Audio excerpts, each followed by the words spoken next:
ಮಕ್ಕಳೆಲ್ಲ ತೂಗು ತೊಟ್ಟಿಲಲ್ಲಿ ನನ್ನ ನಿಟ್ಟರಲ್ಲ ತಿಪ್ಪೆ ತೊಟ್ಟಿಯಲ್ಲಿ ನಾನು ಏನು ಪಾಪ ಮಾಡಿದೆ ಅರ್ಧರಾತ್ರಿಯಲ್ಲಿ ಅರ್ಧ ನಿದ್ದೆಯಲ್ಲಿ ತಾಯಿ ಹಾಲು ಎಲ್ಲಿ ಲಾಲಿ ಹಾಡು ಎಲ್ಲಿ ನಾನು ಯಾವ ದ್ರೋಹ ಮಾಡಿದೆ ಭೂಮಿಯ ತುಂಬ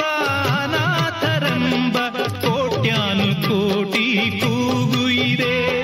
ಗ್ರಾಚಾರ ಬರಿಯೋ ಬ್ರಹ್ಮ ನಿನಗೆ ಎಂದೆಂದು ಅವರ ಶಾಪವಿದೆ ಉತ್ತರ ಇಲ್ಲ ಪ್ರಶ್ನೆಯೇ ಎಲ್ಲ ಕೇಳೋ ದೇವನೇ ನನ್ನ ನಿಟ್ಟರಲ್ಲ ತಿಪ್ಪೆ ತೊಟ್ಟಿಯಲ್ಲಿ ನಾನು ಏನು ಪಾಪ ಮಾಡಿದೆ ನನ್ನ ನಿಟ್ಟರಲ್ಲ ತಿಪ್ಪೆ ತೊಟ್ಟಿಯಲ್ಲಿ ನಾನು ಏನು ಪಾಪ ಮಾಡಿದೆ ನನ್ನ ನಿಟ್ಟರಲ್ಲ ತಿಪ್ಪೆ ತೊಟ್ಟಿಯಲ್ಲಿ